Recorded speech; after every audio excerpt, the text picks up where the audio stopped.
Well, hello my mellow fellows, or should I say my mistletoe mistresses. Happy holidays to everyone out there. I figured I should do a Christmas themed video for this time of year. I always love to see how creative and different shows get with holidays. There's two shows I look forward to watching their Christmas specials every year. That's Bob's Burgers and American Dad. Both shows have different vibes to how they handle Christmas, but I love them both. Obviously today we're talking about American Dad. More specifically, we're talking about my personal favorite Christmas arc, the Santa arc. American Dad has always had some wild Christmas episodes, wild in the best sense of the word. I wanted to talk about the Santa Saga because, for one, it's my favorite, and two, I want to do more American Dad videos on my channel. Don't get me wrong, I love my Bob's Burgers content so much. They bring me such joy to produce. However, I also love American Dad, and I want to talk about this show more. For this video, I'm only talking about the Santa arc. But if you do want the 411 on a big chunk of American Dad Christmas episodes, the Dan the Man Show has already done a big video on that, so obviously go watch that. But if you landed on my channel, I'm pretty sure you've already watched it. And if you haven't, then I'm concerned for your taste. So my soul Santas, sit back, relax, and I'll take you through the Santa Saga. We start off in season 6, episode 8, For Whom the Sleigh Bell Tolls. In the beginning of this episode, we get to see Jeff excited to mail his letters off to Santa. It's 3 days before Christmas and he's really excited for the holidays. Jeff specifically asked for a polar bear helmet from the movie Golden Compass. This is a weird Christmas present, but it will come back later. I mean, maybe he's a collector, I get it. Stan is irritated by Jeff for multiple reasons. For context, Jeff and Haley recently got married in my personal favorite episode, 100 AD. Stan was 100% against the marriage and never thought that Jeff was good enough for Haley. Even after he accepted the marriage, he still doesn't like Jeff or consider him part of the Smith family. Stan has zero respect for Jeff as a person. Jeff's belief in Santa just makes Stan think he's an idiot. He couldn't understand how a grown man would still believe in Santa. Haley, on the other hand, thinks that Jeff's childlike wonder is sweet. She believes that it's amazing that an adult could still be so pure of heart. Even though Stan and Haley's personalities tend to mirror each other's, they usually end up seeing the same situation in two different ways. Stan usually leans towards looking at things with more pessimism, and Haley often leans towards having an empathetic and idealistic point of view. Nothing demonstrates that more than how both of them view Jeff in two very different ways, with Haley loving him for his kind heart and Stan seeing him as a wide-eyed fool. If only Stan knew that Jeff was actually right all along. He didn't find out Santa was real until it was way too late. Anyway, in this episode, Francine is trying to come up with a new family Christmas tradition, one unique to the Smith family. Stan, on the other hand, was planning on getting Steve a gun for Christmas. Not a BB gun or a Nerf gun, but a full-on gun with bullets. Oh yeah, sure, let's give the 14-year-old clumsy boy with weak arms a gun and see how that goes. Stan wants to bond with him, and of course this is what he comes up with. And if you watch American Dad, you know Stan and Steve have a hard time bonding. They have very little interest in common. So I guess this is like a weird way for him to reach out to Steve. Francine thinks it's too dangerous and told Stan not to do that. But did he listen? Of course not. Even Steve was concerned at first about this whole gun situation. It's like a Christmas story all over again. He even almost shot his eye out, just like little Ralphie. After getting safety goggles, Steve tries to shoot again in an open parking lot in the middle of the day. Yeah, he accidentally ends up shooting a mall Santa. And if you think he was okay, he was not okay, because he was, say it with me, dead. Steve was stressed and felt incredibly guilty over this. Stan, on the other hand, well, he was more worried about Francine finding out. Oh, and by the way, there's this whole B plot where Roger's trying to find the strongest alcohol on Earth. It's funny, but it's mostly going on in the background. Francine ends up finding the body and was rightfully pissed off about it. She decided that having a good Christmas was more important than dealing with this mess. She said basically, let's get rid of the evidence and never speak of it again. So they bury him deep in the woods as a family. Yay, holidays. What a nice bonding experience. Say what you want about the Smiths, but they are ride or die when it counts. The family tried to move on, but all received very festive yet threatening notes. When they went back to where they buried the body, it was gone. Turns out it wasn't a mall Santa, it was the Santa, head honcho himself. Don't let Riley find out. They should have called Riley. Santa would have been taken out no problem. Anyways, an elf came to tell them that Santa is in fact not gonna let this slide. He is sleeping in a recovery chamber like he's a Dragon Ball Z character. And as soon as he recovered, Santa will come back to kill them all. At least he gave them 12 hours notice. It's very kind of him. The Smiths run off to Bob Todd's house to hide from Santa. Stan purposely left behind Jeff because he thought it would be too risky to go back for him. also because he doesn't like him, but that's besides the point. However, against Stan's wishes, Haley called Jeff and told them where they were so that he can come hide out with the family. It makes sense because he is in fact her husband. He even brought candy canes, very nice of him. Jumbo candy canes too. However, Jeff made a fatal mistake. He wrote to Santa and told them where their hideout was so that Santa can deliver the present. Obviously, he did not know Santa was trying to kill them. Jeff was out of the loop. He wasn't included in the Santa murder shenanigans. Stan kind of harshly blew up at Jeff and told him to leave his family alone forever. On one hand, it's understandable why he was mad. Because of Jeff, now they have to fight for their lives. On the other hand, he hasn't ever given Jeff a fair shake to begin with. He often treats Jeff with so little respect that he will take any chance to bash him. At the end of the day, Jeff did not know. It wasn't his fault. In fact, one can argue that this whole situation could have been avoided if Stan hadn't ever given a nervous kid a loaded gun to begin with. Stan didn't even believe Santa existed until now. So blaming Jeff for the situation is misplacing where the accountability should be. Anyway, Santa is here and he is on their ass. All hell breaks loose and a crazy bloodbath begins. We got guns blazing, arrows flying, reindeer falling, snowmen exploding. It was epic. It was such a fun sequence to watch. Francine and Haley even had a cute little mother-daughter talk while they were sending those toy makers to hell. Even though the Smiths were winning at first, they were quickly being outnumbered by the sheer amount of elves Santa brought. Santa was ready to sacrifice them. He did not care. Santa really wanted problems. He literally brought an army to kill 4 people. He is so petty. Even though Jeff was still upset, he came back to try to help the Smiths. Stan, however, did not want his help. Stan literally told Jeff to just shield him until he drops dead, which is excessive. Jeff could have just gotten in his van and drove off. Technically, this situation has nothing to do with him. However, he wanted to fight alongside the family. Stan couldn't even let him have that. Stan at this point is just being stubborn and has no room to be picky about who's helping him right now. Santa finally shows up front and center to admire his chaos. Being the messy boots person he is, Santa decided to cause a bit of drama.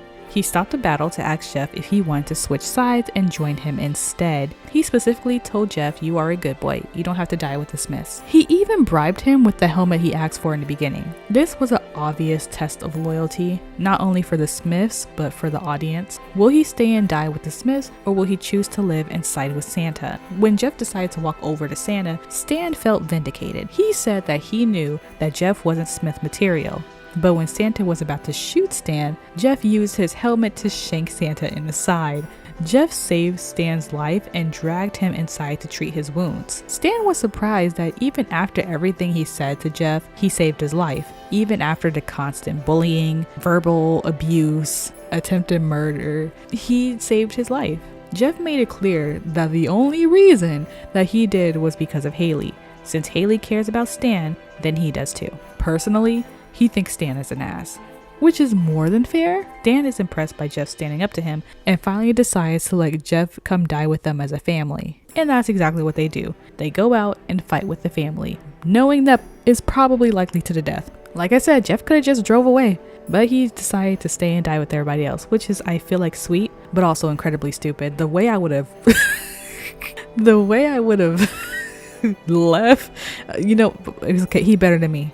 He's better than me. Oh my god. I'm sorry, if my in-law treated me like that, the way I would have flipped and reversed it and left. Just when they were a few minutes away from getting taken out, the sun rises on Christmas Day, which means time is up and Santa has to go do his actual job. So, lucky for the Smiths, he retreats, bringing his minions with him. He vowed revenge and made an appointment for next year to come back and kill them. Only he didn't really keep his appointment, but we'll talk about that later. Francie finally got the Christmas tradition that she wanted, being haunted by Santa every year. And Jeff finally gets to be considered a member of the family. Stan still hates him, of course, but now just a little less. Overall, a happy ending for this episode. But I can't help but to think about all that mess on that poor guy's lawn. This episode is my favorite Christmas episode of the series. I love the introduction of our cute antagonist Santa. I especially love the big battle and how creative they were with the Christmas themed fight. I personally love a good evil Santa plot. What I love most about this episode is how they use this episode to officially initiate Jeff in the Smith family. Jeff has always had bad luck in the topic of family. His dad was awful to him and his mother abandoned him before he was born. Jeff barely had a family growing up, so naturally Jeff understands the importance of family. I think that's why he tries so hard to get along with his in-laws. He already sees them as family, even though they don't always feel the same way about him. I think this is a great episode for Jeff and Stan's relationship. Even though they've always had a rocky relationship, it's nice to see Stan finally fully accept him in the family. An episode where he finally admits that Jeff is indeed Smith material. Though, don't get me wrong, after this episode he still does treat Jeff like a nuisance, but not to the same degree as he did before. Stan went from raging hatred to just bitter tolerance when it comes to Jeff, which is a step up for the most part. And if you were wondering where Klaus was this entire time, all I have to say is why? Why would you care? Moving on, the next episode of the Santa Saga takes place 3 seasons later in season 9, episode 8, Minstrel Krampus. This is my other favorite Christmas episode, purely because of the music and how fun this episode is to watch. We've got music, we've got drama, and we've got death. What is not to love? I swear, I need an American Dad on vinyl immediately. If we can't sing American Dad songs together, are we even friends? And so in this episode, we get Steven Anita Smith at his most spoiled yet soulful self. Not even a minute into this episode, we are hit with an NSYNC style banger of a song. We've got dance moves, we've got vocals, we got visual. 10 out of 10, no notes. Except for the high notes Steve was hitting, okay? The YouTube gods won't let me play this song, but it's basically a song about Steve being a bad boy. He's basically saying that he can act however he wants and he should get whatever he wants because it's Christmas. Yes, he is being a total brat, but the song almost makes it passable for me. Steve being out of touch and a bit spoiled is not completely out of character for him. Steve has always been known to be a bit spoiled at times, especially compared to Snot, who can't even afford filling in his pillowcase. Steve has always been financially comfortable, so he never really had to struggle much. I think I will go more into Steve and Snot's relationship in a different video, because finances does play a role in their relationship. So Steve not really knowing the value of money is not totally out of the box. However, Steve has rarely been this outwardly bratty. This is obviously an exaggeration for the episode, which is 1000% fine because it really helps with the story if he's this much of a brat. Usually he's not. Steve has bratty tendencies, but being this bratty is kind of exclusive to this episode. I think his extraness makes the episode all the more funny. He's literally smacking his parents with toys. Because of Steve and Anita Smith's attitude, Stan decides to take Steve to go see his dad in prison. He wanted Jack to tell him how bad jail was so that he can scare him straight. Jack told Steve about the legend of Krampus and how when he was a boy, he trapped Krampus in a copper pot. In fact, that same pot is currently in Stan's basement. Truthfully, I'm surprised they're keeping Jack's stuff at all. I wouldn't be keeping anything for that man. Horrible father. Neither Stan or Steve believed him and they end up leaving him anyway, so that whole trip was a waste of time. After walking away from another one of Steve's meltdowns, Stan came across the copper pot. He heard Krampus inside and was hesitant to release him at first. You know, the literal demon. However, he does because he was fed up with Steve's attitude. But immediately it backfires when Krampus kidnaps Steve in order to get revenge on Jack. You know, his father who trapped him in the pot to begin with. Stan tries to recruit his father to help save Steve, but that went as well as you think. Of course he took off, that's what he's good at. Back at Krampus's castle, we learn that it's a Beauty and the Beast type of situation. Scary castle, random talking objects, and misunderstood beast who secretly cares. Anyways, Krampus locks Steve in a cage and we get a song about his occupation. You know, spanking kids, shaking chains in their ears, and torturing them so that they will behave. He basically sings about how he beats children who are bad to teach them to be better people. Look, I'm not here to talk about the ethics of this episode. Nor am I here to talk about the weird message in this episode around spanking, about how that makes children better people. All I'm gonna say is that I hope that no one actually gets their parenting advice from American Dad. Anyway, yeah, Krampus beats his ass and then leaves. Like I said, I ain't here to debate the ethics, I'm just here to talk about the episode. Anyways, back to Stan. Stan decides that the only person that can help him now is Santa. Santa must have forgotten about his appointment because, again, this is 3 seasons later. Stan and Roger get to the North Pole and immediately gets jumped by elves. Santa is obviously mad that they had the nerve to step on his property and was about to take them both out. He said, the audacity of y'all rolling up to my house. He was going to, you know, take him out, but after hearing Krampus is alive, he reluctantly decides to help track Krampus down. only because he wants Krampus gone permanently. He didn't want to share Christmas again, and honestly, he hated the guy. Back at the castle, Steve is still upset about getting beaten by Krampus. The talking toilet supplies comfort Steve and reassure him that Krampus only does this job because he cares. They let Steve out of the cage and bring Steve to hear Krampus sing his heart out. In my absolute favorite song of the episode, we get this awesome duet between these two. Krampus sings about the guilt he has from hurting children. Doing this job seems to break his heart, and he does not enjoy punishing children. Steve, through his part, bridges the gap between them, acknowledging that he has also been bad. They sing together about how bad they both feel about their parts in the situation. Krampus for causing kids pain, and Steve for treating those around him so horribly. They wanted to start over. It's such a great song. Charles Bradley sung the hell out of his part, and Steve and Anita Smith harmonized beautifully with him. S-tier song, easily. Also, again, sorry to Baltimore. They didn't have to call y'all dirty ass Baltimore. They didn't have to do that to y'all. I wonder how Sheila and Dennis are doing. And guess what? Sheila ain't in dirty ass Baltimore, I can tell you that. I'm pretty sure Dennis set her up nice. Anyways, Haley sings an intentionally bad reggae song to get Jack to change his mind and go help Stan save Steve. Don't ask me how or why. I honestly don't understand a thing that happened during that song. Because of the song and Haley's little dancey dance, Jack decides to go save his grandson. Steve, on the other hand, is having a lovely breakfast with Krampus. Since Steve is back to being a good boy, everything is pleasant between them. Krampus even made Steve blueberry crepes. They looked good too. I'm not sure I trust that homemade chocolate though, because what do you mean homemade? Especially not from a toilet plunger. Ew. Stan and Santa end up sneaking into the house, and when they saw Krampus, it was literally on sight. No talking, no warning, just straight up war. I'm telling you guys, Santa does not play. No talk, just action. Anyway, this is the one time talking would have been a better option. At this point, Steve and Krampus were friendly, so all this war style was unnecessary and probably traumatizing for Steve. It was a fun fight to watch though as an audience member. It was weirdly fun to see people fighting with appliances, just like Beauty and the Beast. I also love Beauty and the Beast, so maybe this is why I'm biased to this fight, because it's great. Anyways, Krampus protected Steve as best as he could, but ended up getting shot by Santa. Steve was obviously distressed about his friend getting shot twice in front of him, with a candy cane gun of all things. It was such a festive way to get rid of your enemies. I kind of love it. Santa, of course, turns the gun on Stan. If you're asking why, then you haven't been paying attention.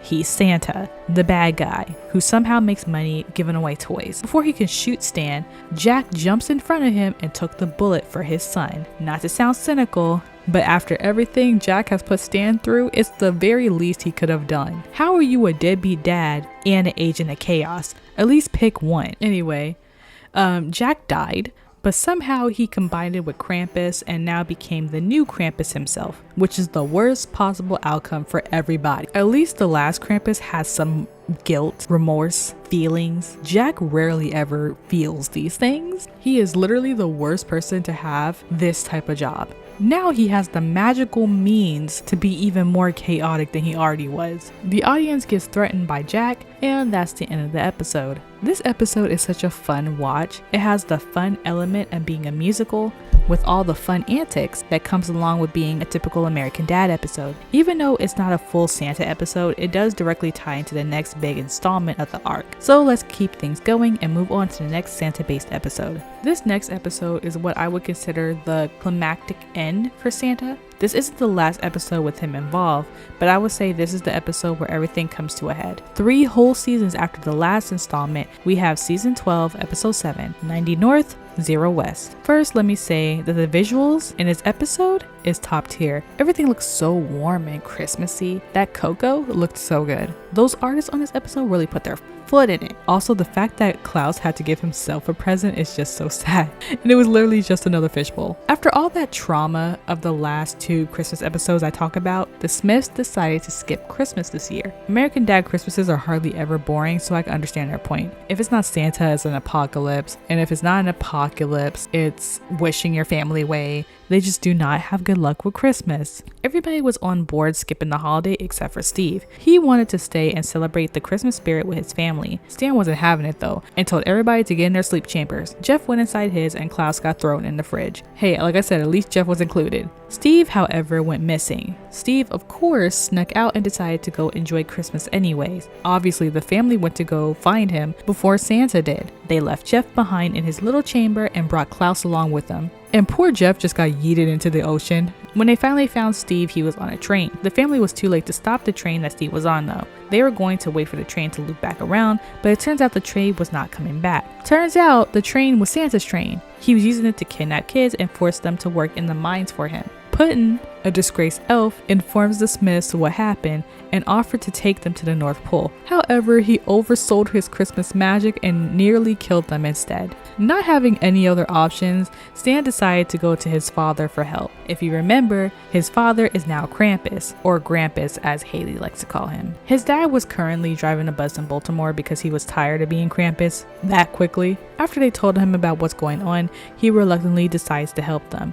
They actually got into the North Pole rather easily, but were also captured immediately, so Santa seizes the whole family and forces them to listen to his so-called grand design. Santa had a whole ass production, and I have to say, it was a gorgeous presentation. Very well designed, the visuals, the dramatics. I would sit through that presentation to listen. The short version, Santa is using the legend of Hubaba's eyes to awaken a monster, get 7 auras, and end Christmas forever. Basically, he wants to open the hellmouth and become an all-powerful god. Santa awakens the monster and immediately regrets it when his plan backfires. Santa gets thrown to the monster's mouth and things were kind of looking rough. Even the elves were getting tossed around. Things go to hell and the family has to go escape on the Christmas power train. Steve's hate for Christmas ends up accidentally saving everybody by knocking off Himbaba's head. Afterwards, the family decides to restore Steve's love for Christmas as they decide to collectively endure their terrible Christmases together from now on.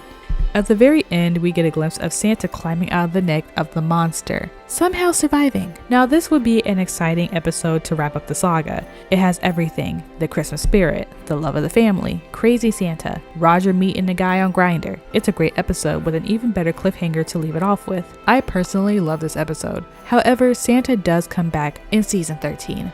Season 13, we got a Christmas special called Santa Schmanta. This episode is fairly simple in premise. It follows directly after last season's Christmas episode. After Santa crawled out of the monster and swears revenge on the Smiths once again, he accidentally falls and breaks his neck. He stays there frozen for like a year. You would think that Christmas will revolve around Santa, but this storyline ends up being a B-plot for some reason. Like I said, this episode is rather simple in its story. The Smiths are happy because, as far as they believe, Santa is dead, so they were all excited to finally have a normal Christmas again. The only problem with everyone being so into Christmas is that Roger felt ignored and overshadowed by the holiday, so he went to Snot for comfort. Snot is Jewish, so he felt somewhat left out by all the Christmas stuff too. Snot basically says that because most of his friends in the town celebrates Christmas, he is kind of left to do Hanukkah by himself. Because Hanukkah doesn't have the same overall over-the-topness and commercialism as Christmas has, this time of year always feels boring to him. It is not outwardly as celebrated as Christmas. It makes sense why Snot would feel this way. Christmas usually takes up all the attention from the other holidays that goes on around this time of year,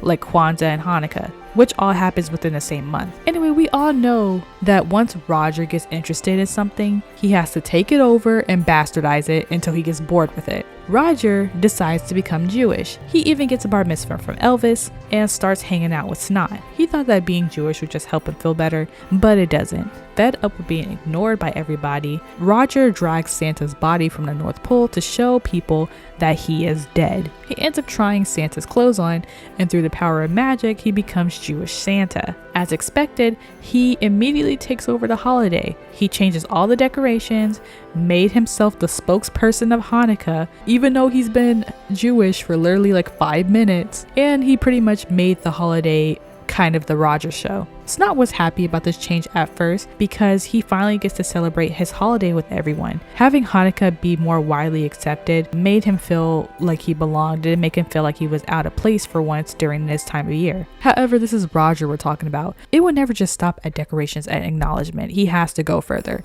Instead of the North Pole, Roger decides to make Miami his headquarters. Instead of actually celebrating the holiday for what it is, Roger turns the holiday into a giant party. He waters down the actual religious part and just uses it as an excuse to get as much attention as possible. It's obvious that he's only doing this because he wants the Smiths to pay attention to him instead of Christmas. So he tries to ruin Christmas to get their attention. He ended up just ruining both holidays. He basically wiped Christmas out of existence and he turned Hanukkah into something unrecognizable.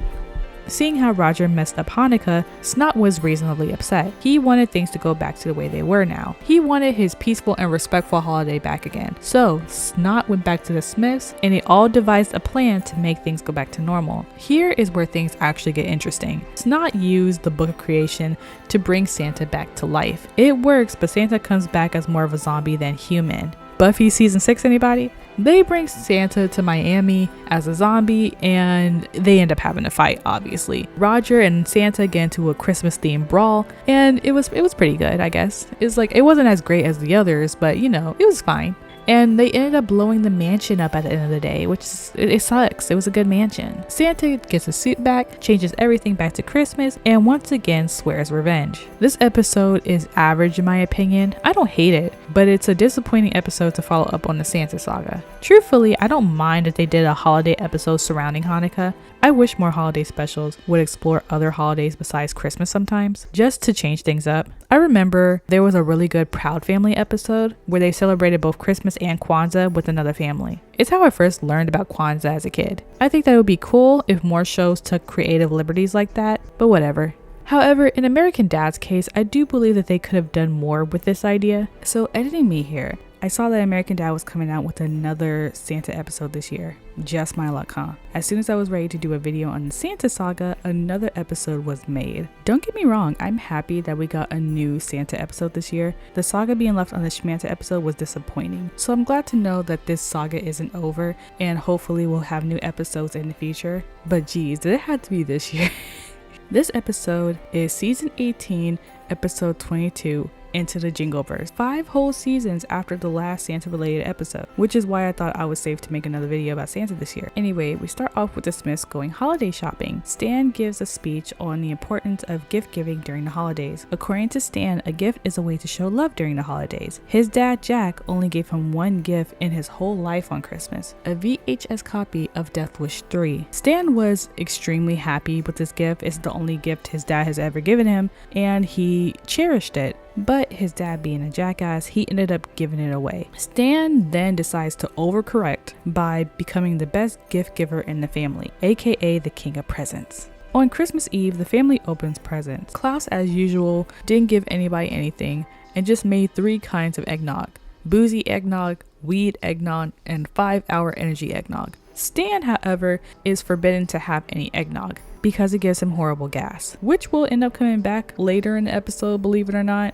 Anyway, everyone loves their gifts from Stan, and he was a bit smug about remaining the king of presents. But I want y'all to keep in mind that that is a completely made up title. I just want everybody to understand that as we move forward. Steve was light on money this year, so he decided to get creative with his gifts. He got Haley a cameo from DeAndre Ayton, who is Haley's favorite basketball player. And for Francine, he wrote and produced a music video for her, which was pretty funny. I kind of wanted to see the whole video, but we only got a snippet. Steve's gift to Stan was the VHS tape of Death Wish 3. It was a pretty rare tape that was hard to track down, but Steve pulled it off. Stan loved the nostalgic gift and said it was the best gift anyone has ever given to him, even better than the first time when he received it from Jack, which is a high honor considering we all know how Stan feels about his dad's approval. This gift sent Stan into a mix of joy and petty rage. He was so happy to receive such a sentimental present, but in his eyes, this means that Steve has dethroned him as king of presents. Stan was upset and decided the only thing to do was to get Steve an even better present to reclaim his self-proclaimed title as king of presents. I'm just reminding you guys that this whole thing is self-inflicted and not an actual real title that he's competing for. Stan decides to track down the VR headset that Steve really wanted for Christmas, but it was sold out everywhere, so he was unable to get it. But the only way he can get this present is by going to the only person who will have a pair, Santa. So basically, asking a favor from their biggest enemy. However, this is important to Stan, so he's more than willing to go all the way to the North Pole. So with that, Stan and Roger leave to the North Pole with Roger's super speed on Christmas Eve to visit Evil Santa. When they got to the North Pole, the first thing Roger did was willingly get choked out by the same elf that did to him the last time. Stan, on the other hand, went straight to Santa and begged him to 1, not kill him, and 2, for the VR headset. It's funny that Santa didn't tie him up and beat him like the other time Stan came to the North Pole unannounced. Weirdly, Santa is being uncharacteristically nice by not torturing him or even threatening him. In fact, he invited Stan in and offered him some of Santa's eggnog.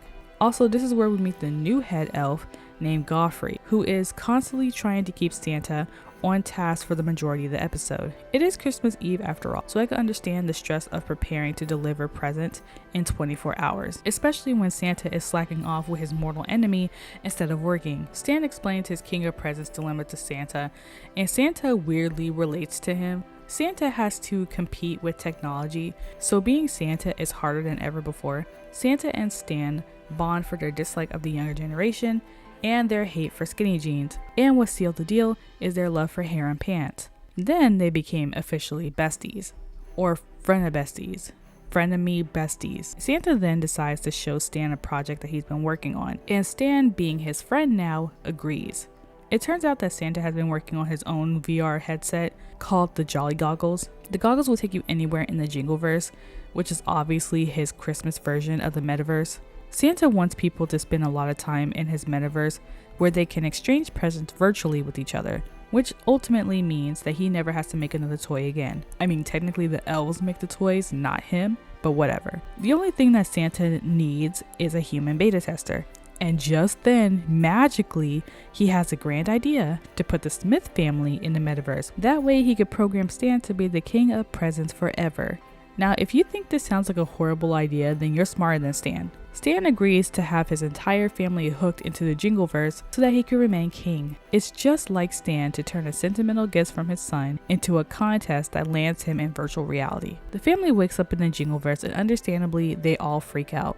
Everything is 3D and Haley is just numbers. Stan explains that it's cool because he brought them here as an experience. They were skeptical about it at first, but that turned into straight up worry when they saw a chained up elf yelling that they should run. Not only that, but they can't take their goggles off. Santa comes over in the Jiggleverse and basically confirms that it wasn't an accident that they can't take off the goggles. He planned on the goggles being infused to every person's head by next Christmas. He tricked Stan's family into being his beta testers by using Stan's insecurity of losing his made-up title. The family was rightfully angry with Stan. Steve had to explain to his father that he gave Stan a good present because he loves him. He wasn't trying to take a title away or dethrone him. He just wanted to give his father a nice gift. Stan realized how crazy he's been acting, but it's a tad too late, obviously. He apologized, but truthfully, I think they let him off entirely too easily. Francine didn't let him off though, she was pissed.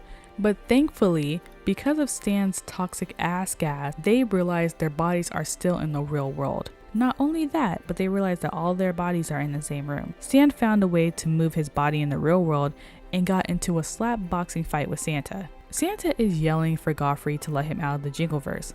But Stan points out to the elves that if they keep Santa in the metaverse, then they can run Christmas their own way. Plus, they can free all the elves that Santa has locked into the Jiggleverse. The elves decide to let Stan's family out and betray Santa by keeping him in prison instead. Godfrey takes Santa's coat and has now become Santa himself, Elf Santa. And Santa is trapped in the metaverse, pissed off that he's been tricked out of being Santa, swearing revenge on both the elves and the Smiths. And with that being wrapped up, the Smiths steal Santa's sleigh and leave together as a family. I personally really like this episode. I like that they took a creative risk with doing this metaverse 3D style, and I like how they also kept it fun for a Christmas special. It was nice seeing Santa again and finally expanding on the Santa Saga. I'm glad the last Santa episode wasn't the end of Santa's story. Even though this was the least violent of the Santa episodes, we get to see Santa being awful, and we get to see the tension he has with his elves. In the previous episodes, the elves were just minions who did what he said. However, this is the first time we have seen some defiance in his camp. Not only are the elves tired of being abused, but they also overthrew Santa and is now in charge of Christmas. I'm excited to see if we ever get a follow-up with Godfrey taking the new mantle as Santa, but that might take years if we're following the release patterns of these Christmas Santa episodes. Overall, I think it's a good episode to bring Santa back on. It's better than what we were previously left at, in my opinion. It's fun, festive, and ridiculous, which is a perfect combination for any American Dad Christmas episode. American Dad has had some of my favorite Christmas episodes in adult animation, besides Bob's Burgers of course. Santa is a fun villain with a cool design and an even cooler evil empire that expands his lore with every entry of his character. Even though he's only appeared in 5 episodes of American Dad, he has absolutely left a lasting impression on the show. I don't know when he'll come back, but I hope we'll see him soon to make the Smiths once again hate Christmas. Christmas on American Dad has always strived to highlight family and Christmas cheer in the most ridiculous of ways. Even if Santa terrorizes them, the Smiths will always pull through together as a family. That is truly what counts. And with that, I think we can wrap this video and put a nice bow on it. Thank you guys so much for watching, and I'll see you in the next one. Bye!